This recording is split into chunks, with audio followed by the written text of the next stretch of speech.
everyone, and thank you for joining us on Side Draft Media. We have a very, very special episode for y'all here today. My name is Don. With me, my co-host Ryan. We actually have a special guest, but before we get to that, I wanted to talk to you guys about a little bit about our vision. When we originally created this show, we all shared ideas, and the vision we wanted to do was to highlight the drivers, but we also wanted to credit the team and the crew members that is a part of NASCAR. It truly is a team sport. It takes a whole army of people to win at the highest level and be successful. Speaking of being successful, we need viewers just like you, our listeners, and we got our very first official sponsor. It's really exciting for us. Mr. Don Tucker actually makes these awesome diecast displays, as you can see right here next to me. They're custom made, 3D made. He makes them for the 124 scale diecast. Ryan just got his. He loves it. I just got mine. You can get any color, any style, any team you want. We'll post a link down in the description to get you guys yours. With that, I want to pass it off to Ryan. Ryan, what do you got for me today, bud? Hey, Don, thank you. And yeah, we want to take a deeper dive into the world of NASCAR and explore things from outside the driver's seat today. And we're going to jump into the pit box. So with that, it brings me great pleasure in joining us today, the first official guest of Side Draft Media. He is a man who is a Daytona 500 winning pit crew member, a back-to-back All-Star Pit Crew Challenge winner, current Joe Gibbs Racing pit crew member and tire changer of the number 20 Toyota Camry piloted by Christopher Bell, Michael Hicks. Michael, hey. Hey, how Uh, are y'all? Thank you for joining us and taking some time out of your day. I know you guys have been enjoying some off time, some vacation, some family Yep, time. So again, thank you so much for being here. no problem, no problem. I'm excited to be here. Yeah, well, we appreciate it. Um, Michael, if not mistaken, you've been involved with NASCAR racing since the early to mid 2000s, but you weren't always a tire changer. Yep. So why don't you take us back a little down memory lane to let us know how you got your start in the sport? So, growing up as a kid, my dad was a tire changer. So he worked for a race team. He changed tires for 12, 13 years. And funny story about it is obviously, back then the pit crew was the road crew. Okay. So he traveled a lot, and I always said I raced dirt bikes growing up, and he was there when he could be there, but I always said I'm never going to do that because he was never home. I'm never getting into this sport. I don't want to do it. I don't want no part of it.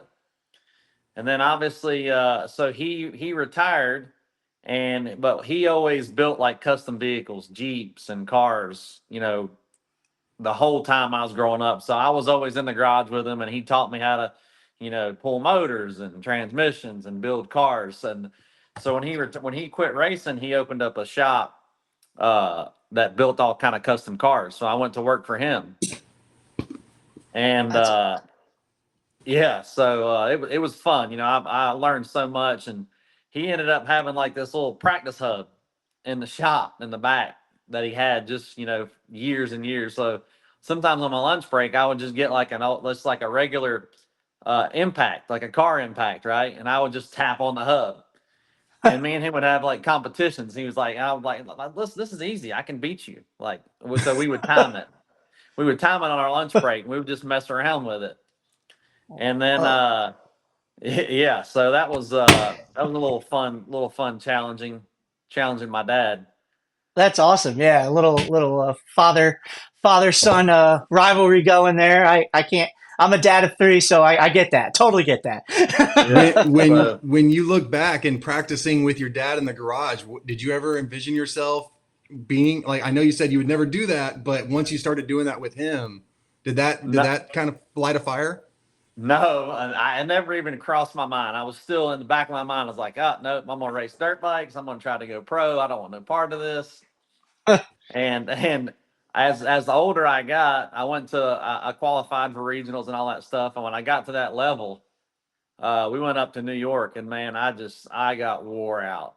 Like those guys were so good. Like I won a lot around here, a lot of races around here. But when you got to that next level, I was like, man, I ain't got it. Like I was out moneyed. I mean, these guys were showing up with 18 wheelers and multiple bikes, and I was like, this just ain't for me. So I quit that, and I was just working for him, building cars, and it was fun. I was having a lot of fun, and then that kind of started, like that phase started kind of fading out, and I kind of seen the writing on the wall. And a couple buddies of mine, Mike Marks at the time, they were in racing, and I actually moved out of my house and I went to live with those guys. And they're like, "Hey, there's this team called Green Light Racing. They need a mechanic." And I was like, "Sure." Like, I see the writing on the wall. Dad's deal was kind of fading out, so I went to work for them. Uh, and I was there and we were working, and then one of the tire changers got hurt. And they're like, what do you think about changing tires? And I'm like, well, I mean, I'll give it a shot. Yeah, why Right? not, right? Next man up. I was like, why not? I mean, I practiced a little bit, with my dad. I mean, I can try to figure it out. Yeah. So at that point there, I went to work and I was just hitting nuts and hitting nuts and hitting nuts. And so I started being a rear tire changer on their truck.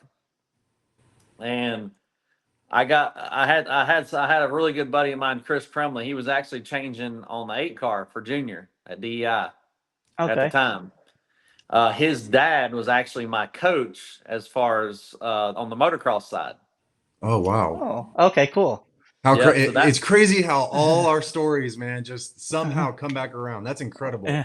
Yeah. So I was really good buddies with him. I stayed with him a lot. He kind of took me under his wing when I was working there too.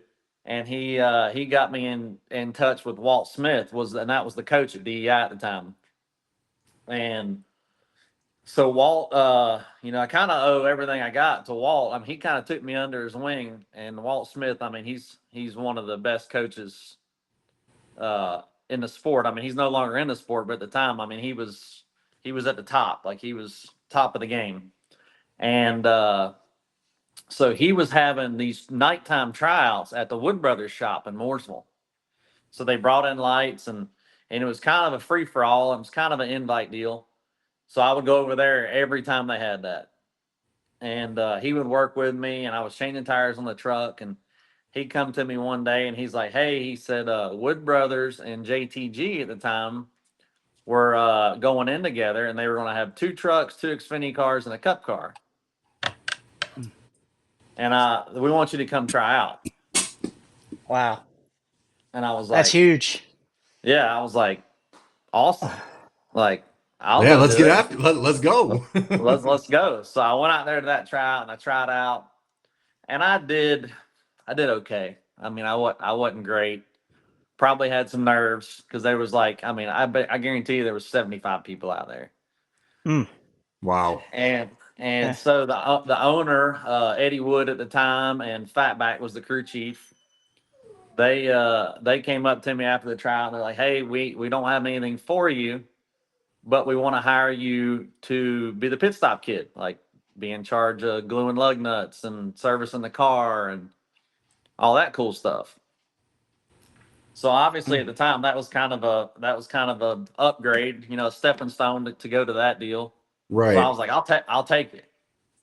I'll take it. And go ahead.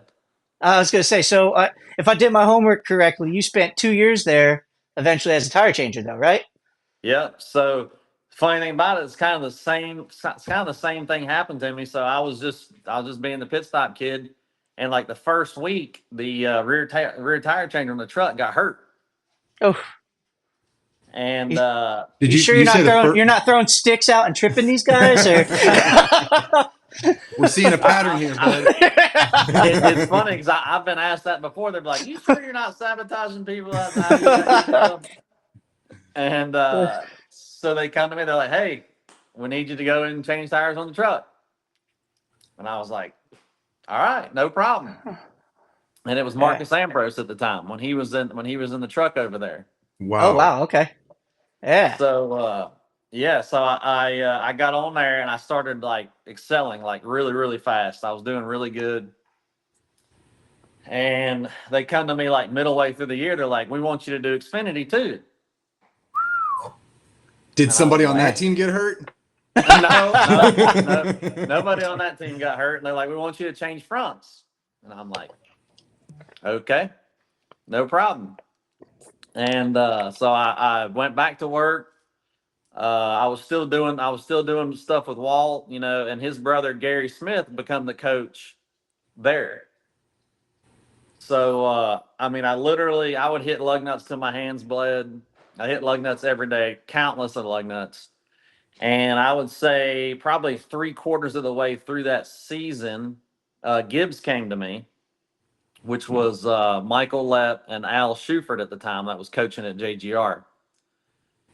And they come to me and they said, "Hey, we want you to come change Xfinity tires at Gibbs next year." Mm. And I'm That's like, big time. "Yeah, Now, that was now big time remind for us, me." what year was that? That would have been 2006, I think, Okay. 2007. Okay. And so I was obviously super young. So the only thing I could think of do, I was like, you know what? I'm going to sit down with Eddie Wood, which is the owner of Wood Brothers in Linwood. And I said, I'm just going to ask their honest opinion. So I had a meeting with them and I sat down with them. I said, listen, I said, here's what's going on. I said, you know, y'all have been in the sport a long time. I just need your honest opinion of what you think I should do. So I sat down and I told them the whole scenario. And they said, listen, we want to put you on the cup car next year. We think Mm. for your best career that you should do a year of cup with us. Because they said, listen, they said, if they want you now, they're going to want you in a year from now. And, you know, you'll get that cup experience. Wow. So I was like, okay, I'm going to listen to you. So I went back to Gibbs. I said, listen, I said, you know, they're going to put me on the cup car next year. I think I'm just going to stay around here for one more year. Mm. So That has to be a That's crazy moment, choosing between one opportunity and another that you didn't even think you'd have a year before that. That's incredible. yeah. yeah, and you know, I was so young, I really leaned on those guys a lot because you Right. know they'd been in the sport forever. They're super smart guys. So that's what I did. You know, I stayed there, and I changed on the cup car that following year. And sure enough, like halfway through the year, Gibbs comes back to me. Mm. They're like, "Hey, we want to put you on the 11 car, cup car next year." Wow. Yeah. Wow. And then the rest is history, my man. Right? You know, what's Yes, over 13 plus years now at JGR, if I'm not mistaken. I've been there 16. 16. Well, my math was wrong, Wow. but I had That's the plus. incredible. 16 years. So, but kind of the same thing happening. I went back to Lynn and Eddie, and I sat down with them, and I said, "Hey, listen," I said, "you know, Gibbs is after me again," and they're like, "Well, what do they want to do?" I was like, "They want to put me on the 11 car," and they said, "Listen," they said, "you got to go.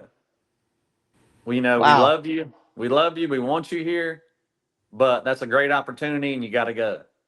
And shout out real quick, shout out to the Wood Brothers and that organization for allowing Yeah. their own partners to go chase other opportunities and giving them that support. That's incredible. I love it. You know, we've seen that not just here in this story, but we've seen it with drivers on the scene too, where it's got to hurt at some point for the team, but at the same time, it's a huge compliment that people are coming to fish at Wood Brothers Racing. So that's really cool. Yeah, and you know, looking back on all that, if it wasn't for them, I mean, I wouldn't be where Yeah, I am today. yeah, that's But incredible. It's an yeah, so incredible story. so kind of the rest is history. After that, you know, I went to JGR. I was changing fronts on the 11 car, and then they had some opportunities where they're moving some people around, and they put me on the rear. So I went back learning how to change rear tires, and I've been on the rear ever since. Wow, Awesome. That is that is so awesome. incredible. So you were with the 11 and Denny's crew for a little like 10 or so Yeah, years, 10 years. and Yep. And then now, were you? I know you're currently on the 20 crew. You've been with Christopher for what, 3 seasons? Uh, Yeah, I think so this will be the second year with uh, Bell. oh, okay, Okay. okay. So where were you else? Where else were you with the team then? With Denny and then Christopher. Were you on the 18 or the 19? Yeah. So they came to me and they were mixing some things up, and then they were putting me on Kyle's car beginning of the year for like 2 weeks, Okay. and then there Real was some quick, I gotta drama. interrupt. I gotta interrupt that one because with Rowdy Bush, what's it like being a crew member for Rowdy Bush? Well, so that's a funny story. So when they built this team, there was a couple people I think that they got salty about it. So I was on it for 2 weeks, and they moved me back off. Wow. So So it I wasn't was on. something you did wrong, but it was just they were trying to get his team back in line, I guess. Yeah, they didn't want. I'm not going to say they didn't want the team stacked. We didn't even do a rain. This was preseason, right? So this is 2 weeks, Okay. and they just thought it would be a better fit to put me with the other guys. So they come to me, and I was on. I think I went to. I think it was Eric Jones. I went to the 20 car. Okay. Okay. So I changed rears in the 20 car with Eric Jones. And then after that, they came to me and they wanted to put me on the rear of the 19 for the chase. Mm. So I went to the rear of the 19 for the chase. And then after that, I went to Bell's car. Okay. All right. Awesome. Hey, I mean, you talk about stacking teams. You guys are ridiculous, that 20 crew. I know you're led by Adam Stevens. He seems to run like a quiet, calm ship. Like he has that quiet, calm demeanor about him. At least from when I met him. I don't know, you can vouch for that or not, but the way you guys execute, standing as myself got the opportunity to watch you guys for an entire duration at Pocono Raceway, and just how you guys execute, how you get back, you watch your film. Can you break down the anatomy of a pit stop for us? Because you guys are trying to do this in 9 seconds. So, at JGR, we have a high performance facility. We do, from nutrition to physical trainers to so many metrics. I mean, we break a pit stop down. I mean, I bet we have 30 metrics. So we have a lot of things that we can look at and dissect. But going back to that, it's like you're only as good as your weakest link, right? And my team, the 20 car, we got a bunch of good guys. I couldn't do what I do without those guys around me. We got Sure. we got Blake, our front tire changer. He's one of the best tire changers in the sport. Darrell, he's obviously a stud, right? You with this type of pit stop, the one lug. If you don't have a top tier jack man, you can't produce good times, right? They're probably the quarterback of the team. Okay. I mean, they make or break the pit stop. So and we have a great carrier. Our tire carrier Jake. He's a really good carrier. But like I said, you can't produce good times if you don't have a good group around you. And I'm really fortunate to have a bunch of good guys around me. Yeah, it's insane what you guys, and not just you, but like pit crews all up and down pit road are able to do in such a short amount of time, and to do it consecutively and execute like you guys do. It's unreal. And you kind of just brought something up about the one lug, so it kind of leads me into a question I had, because NASCAR changed from uh, a sixth man to a five-man pit crew back in 2018 for the 2018 season. And the gas man can only be the gas man. So that leaves four people to service the car. Now, you had mentioned in an article I'd seen by barbend.com that you credited CrossFit Training for saving your career. I'm curious because you've been executing. We watch on TV. You are ranked as one of the best in the game, my man. So, can you elaborate a little on what you had to change in your game, in your head, or even physically, maybe to for yourself to think you're a valuable member to the team? To keep your spot on the team. Like what I don't understand. So, can you please explain? No, yeah, for sure. So, when we had six guys, the tire changer, the rear tire changer never had to pull a tire. Well, kind of did on the left rear, but on the right rear, the jackman pulled it. So Okay. I was always fast on my feet, but I didn't have a lot of strength because I really didn't need it. It was more about being accurate and fat and having fast hands. Right. Obviously with all the rumblings, we kind of knew what was coming. That it was like, oh, we're going to get rid of a pit crew guy, and this is what's going to happen. And I truly didn't think that I was strong enough to be successful as far as pulling that right rear tire. So I had a buddy of mine that I went to high school with, and he was kind of like me. I hated working out. I despised it. I thought it was boring. Yeah. Yeah. Right there with you. I was like, man, how do these people go to the gym and they just sit there and bench press and da da da? I was like, it did nothing for me. Right. So I was talking to him, and he's like, yeah, I'm doing CrossFit over at Deepwell, and I'm like, you're doing what? I was like, there is no way that you are doing CrossFit. It's like, there's no way. He's like, I promise you, come to a class. I'm like, well, I'll tell you what, if you're doing it, I'll come try it. There you go.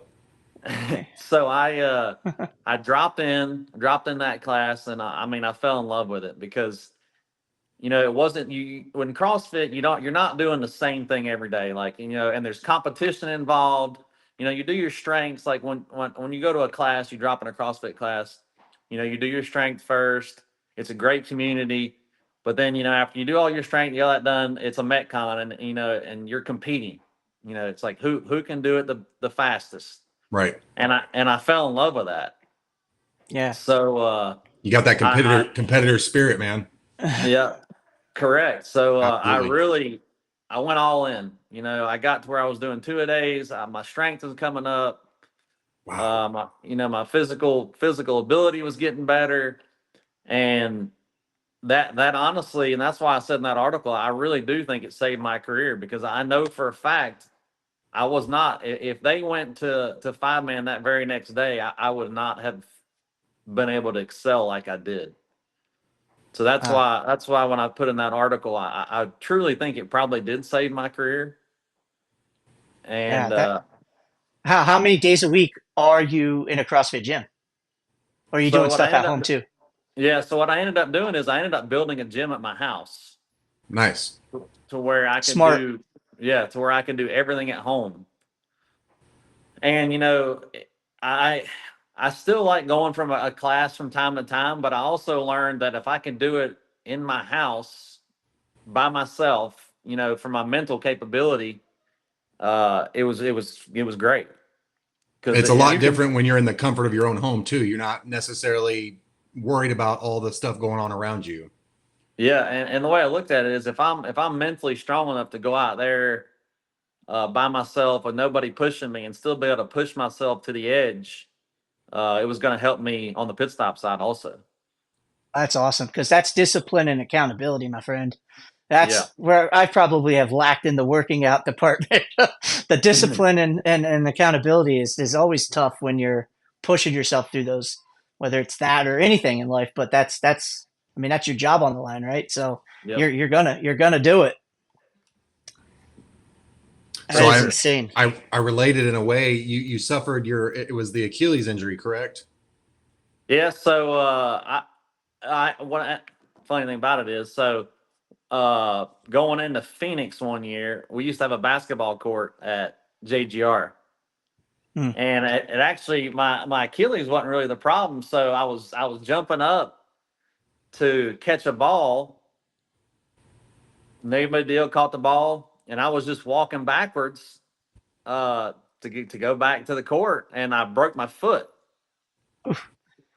Literally just walking backwards. Yeah, that is insane. So now, I had to miss.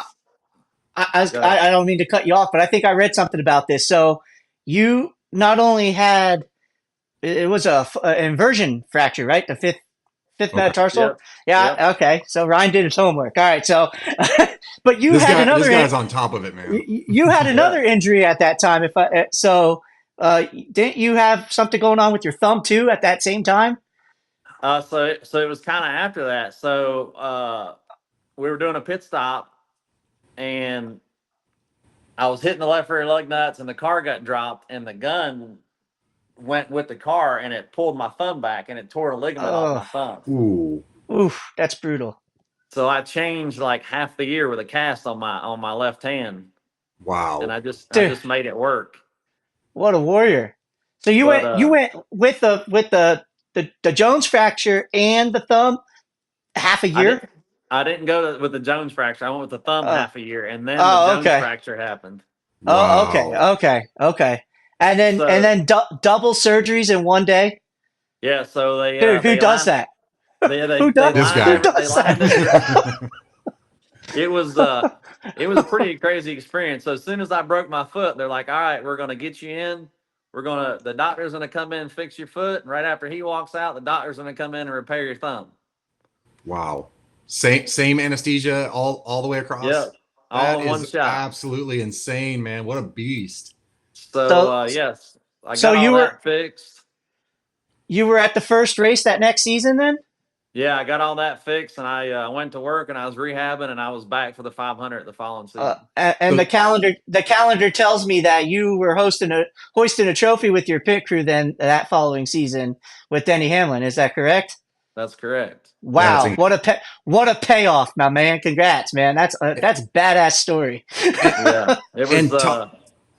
it was pretty crazy because I got all that done. And, I couldn't walk and had my hand in a cast, and I'm a type of person where I can't really sit still. So Oh yeah. it was like a week and a half after that. And at the time, I had a side by side, and in the off season, I would always go to West Virginia, and we'd do all the trails. And I was like, you know what?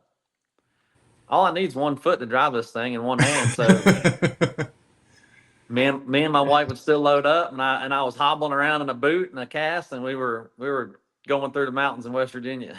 Wow. That's awesome. Talk to us a little bit about the mental aspect of coming back from an injury, because I relate a little bit in the injury aspect. I dislocated my knee senior year high school basketball, second practice of season. Volleyball was still practicing on the other half of the gym, but when I got injured, it wasn't so much getting through the injury part, but the actual mental aspect of getting back on pit road and changing tires again. For me, jumping and rebounding and stuff. I mean, mentally, there was a block there. Did you experience anything like that when you got back after it? Yeah, I know. Obviously, on the mental side of it, as soon as I broke my foot that day, I'm thinking to myself, I'm like, well, what if I can't come back, right? Like, Right, I wasn't really worried about the thumb injury, but I was worried about the foot injury, and I was like, right. Mm. what if it don't, what if I don't come back the same? So I definitely battled some mental stuff there, whether I was going to be able to come back as strong as I was, but I was like, you know what? There's no point in pity partying about it. I need to put my big boy pants on and get to work and rehabbing And then dude and come comes back back and wins a stronger. 500, right? Yeah, Yeah, come back yeah. stronger. Yeah. Oh, that's crazy, man. That is it. That is insane, man. So you mentioned packing up with your wife, and that for those who don't know, her maiden name is Wood. Jordan's your wife, Yep. and you spent time at Wood Brothers Racing. So is that where you met Jordan? Is that where that relationship blossomed, or was that later on down the road in the NASCAR world? So it was later on because at the time, she was in college and she never came to the shop, so I never even knew what she looked like. Okay. But the funny story was we were at Martinsville, and obviously I know all them guys over there, and I know her uncle Mhm. Terry Hall, and we were at Martinsville, and she was walking down pit road. So and I went up to Hall. I'm like, "Hey, Hall, you need to hook me up with her." Give him the Like little elbow nudge, right? yeah. I was Hey. like, dude, I was like, you need to give me her phone number. And he's like, I'm not doing that. I'm not doing that. You're crazy. So, but the funny story about it is he actually went to her and he's like, hey, this guy wants your phone number. Can I give it to him? And she was like, yeah. Go ahead, whatever. But yeah, that's kind of how that whole deal started. It started well after that. Oh, that's okay. All right. I was just curious because I know you worked for him, and then now you're married to a Wood, so that's kind of cool. And talking about family, and I know you and I chat a little bit, and you talk about your daughter racing. Your daughter Giselle races dirt in the wing carts. Yep. And she hasn't been racing. She's also parking at P1 at times, man. So proud dad, obviously. But Yep. you're also wearing a crew chief hat for her. So can you tell us a little bit about what that's like to go from changing tires to wrenching on a cart for your daughter again? Yeah, so that whole deal started, we had some friends that run at Millbridge, and I took her out there, and I was like, "Hey, you want to do this?" And she's like, "No, no, I don't want to do this." And I was like, "All right, good, I dodged the bullet." Well, then it was like a week later. She's like, "Hey, can we go back to Millbridge and watch again?" And I'm like, Mm. "Yeah, sure." I know a lot of guys out there, and we get there, and we get in the car, and we're leaving. She's like, "Dad, I want to do that," and I'm like, "Oh Wow. no." Oh man. I'm like, "Here we go." You done opened it up, Yeah. man. Yeah, Yeah. man. So Yeah. I get in touch with some people over there at Phantom. Tony that works there, he's a really good buddy of mine now, and I'm like, "Hey, I want to build a cart. I need you to build me a cart." And, obviously I was talking to my wife's like, "Are you crazy?" She's like, "What?" She's like, "Is there any way we can like rent one or something before we go all in?" And I'm like, "Nope." I was like, "I'm going. If she wants to do it, I'm going all in." Right. That's the only way, my man. Right. Yep. You can't half this stuff. No. So I went all in and built the cart, and she picked up on it really fast. We started racing. She was winning cadet right out of the gate. Wow. Mm. And the cool thing about it is it's gave me a lot of respect for the crew chiefs, that I didn't see prior to this. Right. Because Right. like, you're ate up with it. Like, that's all I do is I try to find speed. I'm tinkering with a go-kart. I know it's on a very small scale, but it made me realize how these crew chiefs are, how they're so obsessed, and why they put in the time they do, because that car is their baby, kind of like that go-kart's mine. So I'm always trying to find speed, and she, like I said, she picked up on it really fast, and she, like currently right now, she's a points leader on Tuesday and Saturday points. Mm. Wow. That's awesome. Congrats to Giselle. Yeah, so Do and we y'all have a won. social media built up for her? We're trying, right? And Okay. she won the championship, the Winter Series championship on Maxis, and so right now she's rocking and rolling right now. She's doing really well. That is That is awesome, man. awesome, man. Does she have Congrats. aspirations to chase higher levels, or is it feel like kind of a hobby thing to her, or is this something that she's going to end up chasing in the future? The thing I like about her is she's kind of like me. She's kind of going with the flow right now. Like, Awesome. Live, Right on. living in the moment. yeah, like That is fabulous. she don't take the highs too high, and she don't take the lows too low. And I try to explain to her, you're gonna have more bad days than you are good days in racing. Right. Yeah. And that's just how it is. You're gonna lose. You're gonna lose more than you win, and you got to learn how to lose before you can win. Right. Absolutely. That's like So, that in any sport too. That is a heck of a life skill to teach early, man. In So a that's lot of off to you. industries, really. Yeah, yeah. That is so true. Got to lose before you can win. yeah, and that's really what I like about her. When we win, it's fun. We win, but when we wake up the next day, it's we're on to the next race. There you Yep. go. Got to have a short memory. Leave Yep. leave what happened in yesterday, whether it's a win or a loss. Yeah, no different than a Not pit getting stop. too high on those wins. Yeah, I mean Yeah. it's no different than being on pit road. You go to a race like a Richmond where you're going to have 8 stops. If you mess up on the first one, you can't go, "Oh, well, I'm done," because you got 7 more opportunities. Right. Yeah, man, I'm glad you brought up Richmond because we know that there are some new things happening this upcoming weekend with Richmond with the tire packages and such. But I'm just curious as an outsider, not somebody who's in the sport every day like you. Um, we're going into Richmond. You're coming off a 2 week break. How Yep. much do you guys stay on? And you just talked about hitting the reset button. How much do you guys as an individual, speaking for yourself, and then as your team, stay focused on where you're at in the points, where you need to perform on? Obviously, you want to be elite every week. That's a given. But like, where how much are you glued to what the outside noise in the sport is, the points and the playoff picture and all those things that come into it on a weekly basis? How much do you stay focused on that? That's one thing that I try to talk to my guys about. Like, this sport is very long, and I think you really got to separate yourself. You can't take it home with you, and when you're home, you can't think about it, because if you can't do that for 36 weeks and be successful, and that's just obviously just my opinion. I Mhm. think you really got to separate yourself, or you'll get burned out. Right. That's fair. That's fair. Yep. And unfortunately for people like Don and I, we don't separate because we gotta bring that content for the next week, and Yep. and build things like this. But that's what makes it fun for the fans. We tried to create that narrative, and NASCAR is itself, like you said, it's a very long season, and it does follow its ebbs and flows and script to the season. You guys, in particular, got 3 wins on the year already, and there was a while where it looked like you couldn't unload and be beat. And then you Yeah. have a couple races in a row where you're just a top 10 car, and things of that manner. And I know obviously that's not on purpose, but like you said, the ebbs and flows, they come with it. Consistency is key in this sport, though. Would you agree? 100%. And the crazy thing about it is, as far as this 20 car goes, we really nobody's really seen our potential. I mean, we probably should have won 3 or 4 races in a row. Oh, I would absolutely. Where I would agree. where Absolutely. we've had some, we've had a couple issues here and there. And that's took us out of it when we had dominant race cars. Yeah, there was nobody Mm. catching y'all, and you would lose an engine, or something would Yep. happen, or lose a Hmm. Yeah. cylinder, whatever the case is. Yeah. I Nashville mean was a that. heartbreaker, I'm sure. Right. Yeah. I mean, and that's the thing about it is, I you look at the race wins. Yeah, we've won 3 races. I mean, obviously that's really good.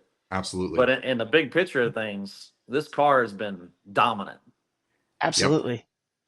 Yeah. And Imagine that, as Christopher, he said. Christopher, Everybody's sleeping on absolutely. you guys. Yeah, that's what I Yeah, was and gonna say well, was I don't Let them mind that. Let sleep. them let them Let them sleep on sleep, us, right?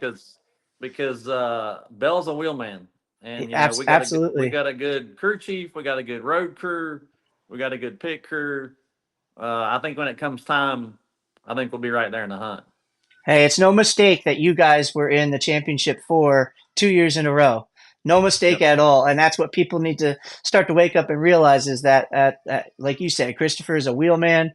But not only that, it starts from the top. Adam on down, Yep. I'm sure you guys are just locked in, week out. And I got to see that Pocono, how you got.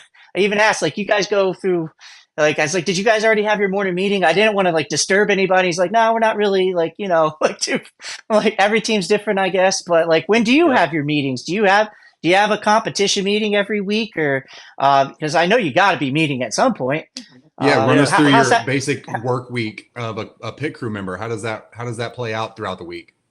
So, uh, probably like, I don't know, 6 or 8 weeks into the season, we will take Mondays off, Oh to wow, kind of okay, great. recover, to reset, and then on Tuesdays we come in. We have a 7 o'clock meeting, and we'll go through, and all the crews are in there, and we go over film of each car. Everybody's in there, kind of breaking stuff down, pointing stuff out that needs to be addressed. Like if there's an issue here, issue there, so that people can learn from it. Because I mean, when you got a big group of guys like that, and you can watch all that film, you can learn stuff from other guys. So Absolutely. yeah, so Yeah. that's really good. And then after that, we'll break up, and at JGR we practice 2 teams at a time. So we practice with the 11 car. We'll go practice. We'll work out, and then after that, pretty much our day's over. We do that. Like right now, we'll practice Tuesday, Wednesday, Thursday, Okay. and we'll be off Friday, Saturday to just prepare for Sunday. Now, when you say you're off on Friday and Saturday, I've been lucky enough and fortunate enough to experience the pits 3 times in the last year, and I get to see all the haulers and everything, and all the crew guys are there. What do y'all do to kind of get through Friday and Saturday so that when your time is come on Sunday, what are y'all doing to prepare for Sunday, or is it just kind of a lax, laid back type thing?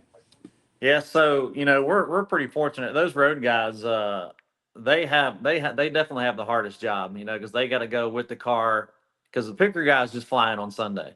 Oh, okay.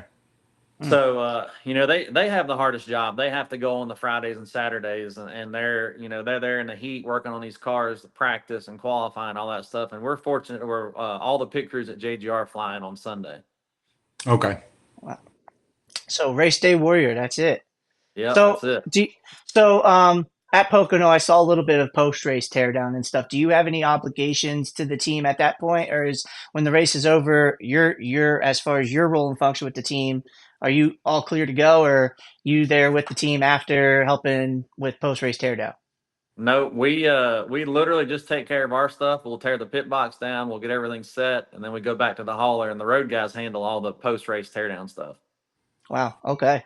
Yeah, Awesome. I I did. mean, that really is a great information for I didn't realize that the pit crew didn't actually stick with the car on Fridays and Saturdays. So I'm learning new stuff also, and I love it. Yeah, they call it an A and B team, and the A team would be the road guys, and they handle literally all the car side stuff. Awesome. Now, is there ever, at this point in your career, are there ever opportunities for you to be working on Saturdays with the Xfinity guys if they need? How does that work? Because I know I'm sure working with a big organization like JGR, you have some sort of farm system of people in place, and who decides where you go and your role and function with the team. Yeah, so when it was 5 lug, the cup guys actually did truck and Xfinity and cup. Oh, Wow. okay. So So we you're Busy there all weekend. weekend. Yeah. yeah, we pitted all 3 series, but then whenever the 1 lug stuff come out, they didn't want to mix up the 5 lug and the 1 lug. That makes sense. Absolutely. Talk to me Yeah. about the transition as far as being a crew guy over the wall, and when they implemented the single lug system in 2022. How hard was that for the crew to adjust to, or was it just another day in the office for you guys? Obviously, y'all were practicing it in the off season to prepare for Daytona, but when it's real time on track, how hard was that transitioning? I mean, it was a different skill set to learn. It took, talk about just tire changer, right? Like to be a good 5 lug tire changer, it would take you years to Absolutely. to master that position. And then the 1 lug come along, and you can, if a guy has it, and that's the way I'm going to word it. I like to help these young guys, and I like to coach some of them, and because I've been doing it a long time, and I can kind of see what's going on. So when you bring a rookie into the shop, I could probably see if they've got it in 3 or 4 weeks, right? You have some guys that come in and they progress really fast. Like, as They soon just as get they it. pick up, yeah, as soon as they pick up a gun, you can kind of see it, and they continuously progress. And then you have some guys that come in and they'll progress, and then they kind of just flatline. Right. And so and that's why you see nowadays in 1 lug, it's a lot of these stud athletes, these college kids that didn't go pro, but they're physical freaks. I mean, to be quite Right. honest with you, and Right. you can develop a 1 lug tire changer in 1 year, Hmm. because Wow. Wow. Wow. you take that the hand eye coordination out of it, uh, and you need to be physically fit to be a successful 1 lug guy. Now, I'm not saying that there are guys that are not doing it at a high level, because there are. You're always going to have outliers, but that's why you see nowadays, like, if you walk up and down pit road now compared to 10 years ago, it's a completely different look. Like, I mean, these Yeah. guys on pit road now are beasts. Absolutely. Yeah, and to all the naysayers who say NASCAR is not filled with athletes, you couldn't be further from the truth. And this guy is this guy is part of that, Living proof, man. living proof and part of that aspect, because You walk up and down pit road, like you said. I mean, just you guys are just animals out there. It's a different breed. Warriors, truly warriors, going over that wall. Not only Yeah, I that, but mean, you're hurling yourself in front of a moving car. Not just one of them either. Many at one at one given moment in time. It's wild. There's a lot of trust that has to go on in that in yeah, that pit cycle. yeah. And Ryan, If you're fortunate enough to walk down pit road now, I mean, you'll see these guys. I mean, they're 6'2", 6'3", 6'4", 250. I mean, we've got some massive men on pit D road. one D1 athletes. Studs, yeah, but Yeah. that were played at a very, very high level. Hmm. absolutely. Talk to me a little bit about live pit stops. What is one of the scariest or most intense moments that you've experienced on pit road through all your years of experience? So it probably would have been on the 11 car at a road course race. It was Okay. backwards pit stops, Okay. Mm. and so and there's footage of it. I'm pretty sure out of there on YouTube somewhere. Uh, I think it was a 6 car hit one of our tires Oof. and it sent the tire around the front of the car. But then whenever Denny was leaving, I think it was Denny that hooked the hose. So the car hooked the hose, and when he was leaving, it actually pulled the hose tight and wiped out all the road guys behind the wall and wiped out our front changer and our carrier and our gas man. Wow. Wow. Just like And you know, clotheslined him. it clotheslined them. I mean, that thing, you got to think Wow. about it. You got a car pulling out of a pit box at, getting up to 30 mile an hour, and it pulled Right. that hose so tight. I mean, our front changer had a concussion. He was out a couple weeks. My It was goodness. pretty scary. I mean, Wow. we've seen we obviously we watch it all on TV, but you just don't realize how quick everything's happening down there. And especially when you have 3,500 pound race cars flying by Yeah. you at 40, 50 miles an hour, man, it's a dangerous, dangerous gig. And just, man, mad respect and hats off to you guys. That's incredible, man. Yeah. It was a pretty wild experience. That is insane. That is insane. Well, Mike, we don't want to keep you too much longer. We really appreciate everything that you've done to help us out here today. All the best to you and your family as you're wrapping up your vacation. And yeah, this has been really fun. I hope you enjoyed your time here with us. And you're always welcome on Side Draft Media. Hopefully we could convince your missus to come on and chat with us a little bit about her stories, because Yeah. she's co-owner now of Wood Brothers. So That's you know incredible. that'd be a great episode in itself as well. So thank you For so sure. much, Mike. We really Yes, really Mike, appreciate. thank you very much. I appreciate you guys having me on. Yeah, I no, love it. it's been fun. It's been real. Wish you and the team the best of the luck going the rest of the year. You see some of my 20 swag here, so Right. where I'm pulling. Try to be 20 all the unbiased. way. I Try think to you be can guess. I unbiased think you doing can guess this, where I'm but leaning. hey, coming through the ranks, to be perfectly honest, coming through the dirt ranks, Christopher Bell, Tyler Reddick, 1A, 1B type of deal for me as well. But, like I just, the hospitality you guys showed me at Pocono and just so kind. I remember asking you, it's like, am I cool to stand? You're like, I don't care where you stand as long as you're not in my way. And it was Yeah. pretty much clear and cut from there. But yeah, thank you Yep. guys so much. We really truly appreciate this, and look forward to getting to see you guys back on the track soon, man. We missing racing. Man, it's 14 to been go. brutal. 14 to go. One championship to win. There you Absolutely, go. my man. All the If I had to best. put All the if I had to best. put money on it, I would expect that 20 car in the final four for sure. I Yeah. hope you're right. Yeah. Absolutely. Yeah. Michael, Yeah. thank you so much, man. I really appreciate it, bud. Thank you, fellas. Yeah. Thank you. Take Have care. a good one. Yep. All right, guys. So there you have it. Michael Hicks from the Joe Gibbs Racing 20 crew. Wow, Don, what a great interview. What a great way to start off, having guests on the Side Draft Media show. Just all smiles from me, man. That was an incredible experience to be able to chat with him and really get some a really awesome insight from being a pit crew member and what it takes. And these guys, like we were saying before, these guys are normal humans just like the rest of us. They got their families, they got their hobbies, but when it's game time, man, they're ready to go, and they prove it every single weekend. I absolutely love every moment of it. Yeah, locked in and ready to roll. Like this. This is just so great, and I want to thank everybody who is going to continue to view. Remember to smash that like, subscribe. We can't do this content without viewers like you. So like, subscribe, share this. This interview is gonna be a fun one, and definitely one for the memory books. Core memory made today for sure.